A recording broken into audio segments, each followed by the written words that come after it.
بسم اللہ والصلاۃ والسلام علی رسول اللہ، اما بعد۔ معزز سامعین و ناظرین، جیسا کہ آپ کو معلوم ہے کہ آپ کو اس چینل آل ان ون پر ہر پازیٹیو چیز کو پوری جرات کے ساتھ دکھایا جاتا ہے۔ آپ سے سب سے پہلے ابتدا میں گزارش ہے کہ آپ اس چینل کو سبسکرائب بھی کریں اور ویڈیوز کو پورا ایک تو دیکھنے کی کوشش کیا کریں، دوسرا اس ویڈیو کو بالخصوص آپ نے شیئر لازمی کرنا ہے۔ اس ویڈیو کے اندر ایک تو آپ نے پورا دیکھنا ہے اور شیئر کرنا ہے، کیونکہ اس کے اندر آپ کو بہت قیمتی معلومات جو وہ ملنے والی ہے۔ اس وقت دیکھیں، مسلمانان عالم نہایت قسم پرسی کی زندگی بسر کر رہے ہیں۔ آپ مسلمانوں کی میجارٹی جو بڑی تعداد ہے، 1.25 ارب مسلمانوں میں سے یا 1.5 ارب مسلمانوں میں سے یا 2 ارب ہیں، جتنے بھی ہیں ان میں سے جو میجارٹی ہے 80 to 90% جو لوگ ہیں مسلمان جو ہیں، وہ انتہائی غربت، خستہ حالی اور قسم پرسی کی زندگی گزار رہے ہیں۔ حالانکہ ہمارے پاس وسائل موجود ہیں، ہمارے پاس دنیا کی ہر شے موجود ہے، اس کے باوجود ہماری اس حالت کے پیچھے جو چیز ہے، جو بنیادی فیکٹر ہے، جو بنیادی عنصر ہے، وہ ہماری تقسیم در تقسیم ہے۔ آپ دیکھیں، اس وقت مسلمان مذہبی طور پر تقسیم ہے، سیاسی طور پر تقسیم ہے، ثقافتی طور پر تقسیم ہے، معاشرتی طور پر تقسیم ہے، معاشی طور پر تقسیم ہے، تعلیمی طور پر تقسیم ہے، عدالتی طور پر تقسیم ہے۔ ہر اعتبار سے جس وقت ہم تقسیم ہیں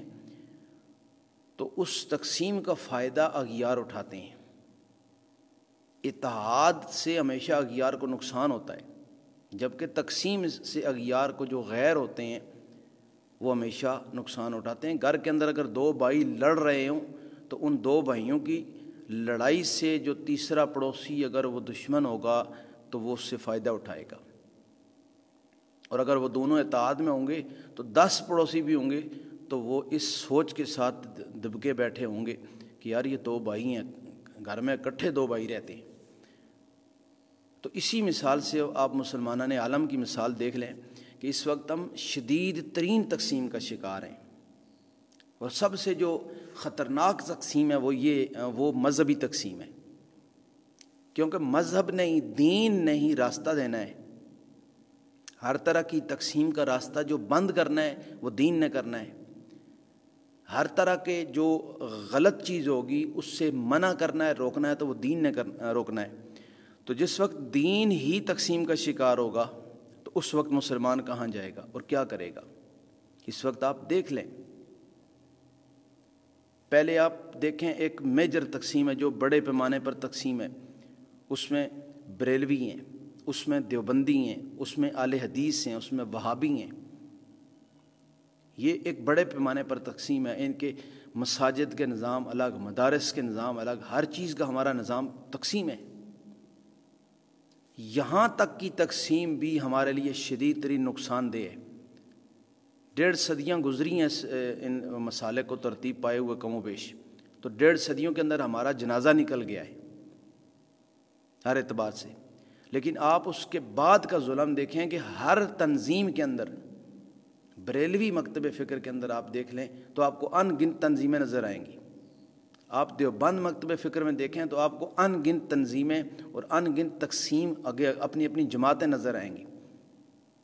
اور وہ اپنے اپنے رول پلے کے اعتبار سے الگ الگ نہیں ہیں۔ بندہ کہتا ہے کہ جی ایک ان کا رول پلے الگ الگ ہے، ان کا تنظیم بے شک الگ ہے، لیکن ان کا اپنے مرکز کے ساتھ اتحاد موجود ہے۔ نہیں ہے مرکز کے ساتھ اتحاد۔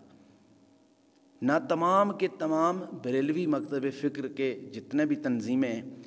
وہ ساری کی ساری نہ کسی اہل سنت کی ایک شخصیت پر متفق ہیں،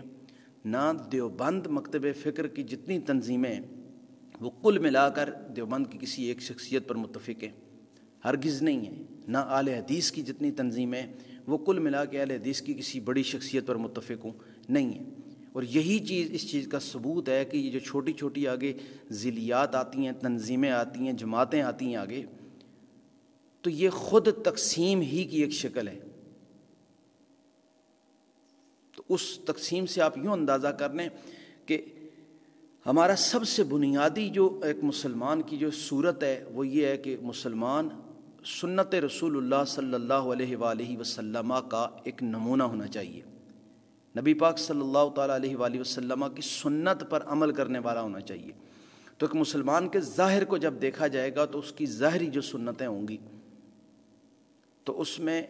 علماء کی حد تک یا اہل مدارس و خانقاہ چونکہ پورا جب اہتمام کریں گے تو وہ سر پہ ٹوپی کی جگہ امامہ سجائیں گے۔ جب وہ اپنے سر پر ٹوپی کی جگہ امامہ سجائیں گے نا تو یہ ان کی ایک سنت ہوگی، چہرے پہ داڑھی مبارک سجائیں گے، یہ سنت ہوگی، سنت کے مطابق کپڑے اور لباس ہوگا، یہ ان کی ایک سنت ہے، یعنی رسول اللہ علیہ وسلم کی سنت پر ان کا ایک عمل ہے۔ لیکن تقسیم کا نتیجہ یہ ہے کہ مدرسے کی بنیاد پر،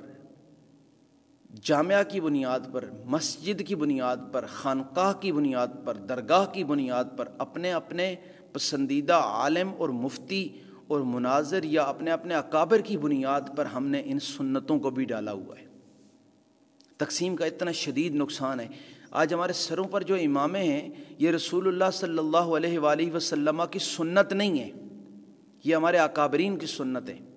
جس عالم کو میں پسند کرتا ہوں، جس پیر و مرشد کو میں پسند کرتا ہوں،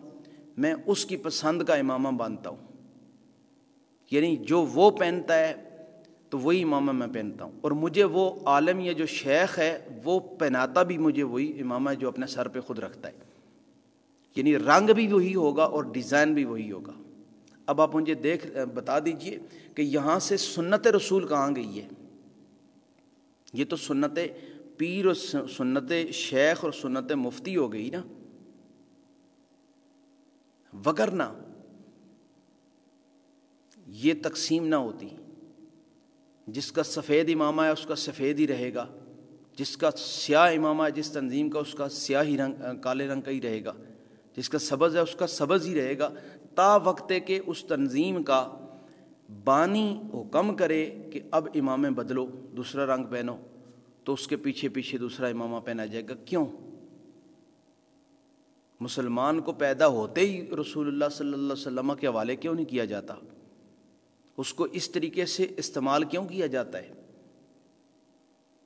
اپنے پاس عوام کی رش لگانے کے لیے اسے کیوں استعمال کیا جاتا ہے؟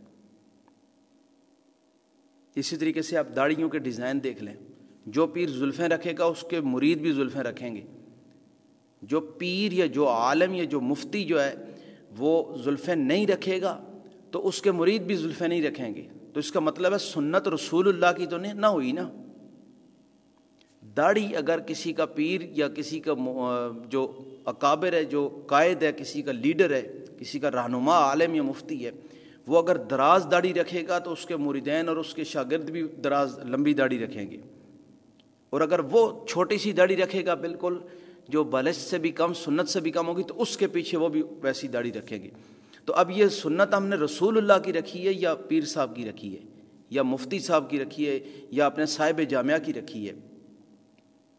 ان حقائق کو ہم نے سمجھنا ہے، ان حقائق کو ہم نے سوچنا ہے، بار بار سوچنا ہے۔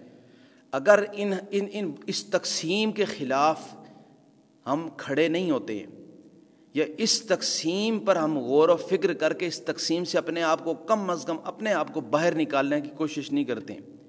اور اپنے آپ کو اس تقسیم سے باہر نکالنے کی جرات نہیں کرتے ہیں، تو آپ یقین جانیے کہ دن بدن یہ تقسیم بڑھتی جائے گی، دن بدن مسلمانوں کے لیے مشکلات بڑھتی جائیں گی، دن بدن ہم تباہی کی طرف دھکیلے جاتے رہیں گے۔ ہمیں رسول اللہ صلی اللہ علیہ وآلہ وسلم کی سنت چاہیے، نہ کہ کسی عالم۔ سب کا اپنا اپنا مقام شریعت نے طے کر دیا ہے، عالم کا مقام بھی طے کر دیا، مفتی کا بھی طے کر دیا، ایک اللہ کے دوست ولی اللہ کا مقام بھی طے کر دیا شریعت نے۔ لیکن نبی کریم صلی اللہ تعالیٰ علیہ وآلہ وسلم نے جس سنت پر عمل کرنے کا حکم دیا ہے وہ علیکم بسنتی و سنت خلفاء الراشدین المہدیین۔ اپنے صحابہ خلفاء راشدین کی سنت تک حضور نے ہمیں چھوڑا ہے، بس اس کے بعد ہمارے لیے کسی کی سنت نہیں ہے۔ اس کی تعلیمات ہوں گی اگر اس کی تعلیمات رسول اللہ کی دی ہوئی تعلیمات ہوں گی تو، وگرنہ اپنے پیش کیے ہوئے نظریات جو ہوں گے کسی بھی عالم کے ہیں، کسی بھی مفتی کے ہیں، کسی کی تحقیق ہے، اس کو ہم اپنی جگہ پر وہ اس کے حوالے کریں گے کہ وہ تحقیق اس کی ہے، لیکن ہمارے پاس جو اتھینٹک چیز آئے گی حضور کی شریعت سے ہمیں کم از کم اس کو دیکھنا ہوگا۔ اگر ہم اس پر عمل نہیں کریں گے یا اس طریقہ کار سے اس تقسیم سے نہیں نکلیں گے تو پھر آپ تیار رہیے کہ آپ کو ہر 15 دن بعد یا کم از کم ہر مہینے آپ کو کوئی نہ کوئی جاوید گامدی، کوئی نہ کوئی ساحل ادیم اور کوئی نہ کوئی انجینئر محمد علی مرزا کی صورت میں کوئی نہ کوئی ہمارے پاس دین سے نابلد، قرآن و حدیث کے صحیح معنی اور مفاہیم سے نابلد شخص کو ہم جو وہ سوشل میڈیا اور میڈیا پر جو پروموٹ ہوتا وہ دیکھیں گے، اور وہ پھر اٹھ کر ان کا کارنامہ کیا ہوگا کہ وہ پھر نبی کریم صلی اللہ تعالیٰ علیہ وآلہ وسلم کی تعلیمات کو اپنے ظاہری ڈھانچے کے، اپنی ظاہری سمجھ بوجھ کے مطابق وہ پھیلانا شروع کر دیں گے۔ اگر اس میں کچھ پیچھے ان کے پیچھے بیٹھے ہوئے کچھ محرکات بھی ہو سکتے ہیں اور نہیں بھی ہو سکتے ہیں، جو تنگ آ جائے گا، جو دیکھے گا بھائی ہر مسجد کا رنگ الگ ہے، ہر مولوی کا امام صاحب یا جو امام صاحب ہیں ان کے امامے کا رنگ الگ ہے، تو ان میں حضور کی سنت کون سی ہے؟ لوگ سوچتے ہیں۔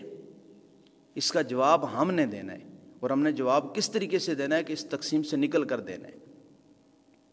آگے آپ میرے ساتھ تعاون کریں گے تو میں انشاءاللہ العزیز اس پر مزید گفتگو کروں گا، تاکہ آپ کے کم از کم جتنے بھی ہمارے ائمہ مساجد ہیں، ہمارے خطباء ہیں، مساجد کے اندر ڈیوٹیاں کرنے والے، کسی بھی مکتب فکر سے تعلق رکھنے والے ہیں، تو وہ اس تقسیم کی، جس تقسیم میں ہم جکڑے ہوئے ہیں، اس تقسیم کے بھیانک نتائج سے بھی آگاہ ہو جائیں اور اس تقسیم سے نکلنے کا راستہ بھی ڈھونڈ لیں، اور کم از کم اس تقسیم سے نکلنے کے لیے اپنے اندر دلیری اور جرأت پیدا کریں۔ اللہ تعالیٰ سے دعا ہے کہ اللہ تعالیٰ ہمیں نبی پاک صلی اللہ علیہ وآلہ وسلم کی شریعت پر کامل عمل کرنے کی توفیق عطا فرمائے، اور ہماری تمام تر خطاؤں سے درگزر فرمائے، اور ہمیں معافی عطا فرمائے۔ جزاکم اللہ خیرہ۔